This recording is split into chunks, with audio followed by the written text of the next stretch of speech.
Guys, we've got us a 1969 white 4000, and it's got a little Cummins motor in it. We'll tip the hood up here in just a second, but I wanted to kind of do just a quick walkthrough for you guys on this truck. Now, Art hasn't used this truck a lot. If you look on the side, you can see it was from another farm that was here in the valley, in the Grand Valley. He bought this truck here about 15 years ago on another auction that we had done. And we've got some axle issues on this truck, so that's why it's sitting here the way it is.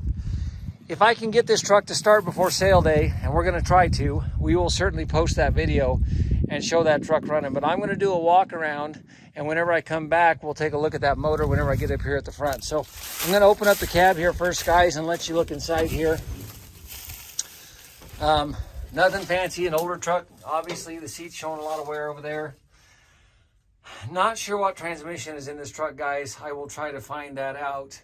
I don't see any markings on here. Let me see. No, it looks like it's a 10-speed. It's a Fuller Road Ranger 10-speed RT 910. If that means anything to you guys, that's the decal that's up on the dash here. Let's see if I can show that to you right here. So I'm guessing that is the transmission in this truck. What I think is I don't see an odometer in here, guys. I've got that, which that doesn't show anything, and got a few gauges here, so I don't know what the miles on this truck are. I apologize, guys. I try to do the best job I can for you because I know you guys are dependent on me to get you the information on the truck. I just don't have it on this little guy. So that's kind of what the interior of the truck looks like. If a guy wanted to do a restoration project, you could probably have some fun with this little guy. But we'll show you the bed on this truck real quick, and then we'll come around and we'll show you the motor. The little truck actually has a pretty good bed on the guys, a good steel bed. And this is what I really want to point out to you. I think he said that the hub was out of this axle or something.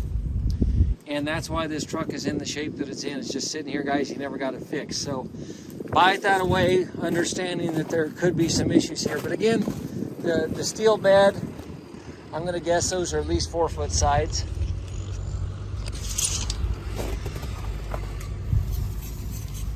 So they're about 52-inch sides there, guys. 8 foot across. Got us a grain gate here on the back, if you guys can see that. I don't see any significant rust on the outside of this bed. The bed looks good. Tires, it's going to need tires. If you want to fix the axle up, guys, you're going to have to do tires too. They've got 10-120s on the back, guys. Dual fuel tanks on it. Cab of the truck's decent. You see a little bit of rust and stuff up on the top of the cab there. I did want to show you the motor. I believe this is a little Cummins motor, guys. And I think that it says it's 250 horsepower on the other side. I'll go over there in a minute here, and I think that's what it shows. But supposedly when last time he was using it, guys, it did run well. And he said it's a good running little truck. Come around here so you guys can see this. Yeah, here's the plate on this. And I think, if I'm reading it right there it says 250. NH 250 maybe, if I'm reading that right, guys. Serial number, well, they've X'd through a lot of it.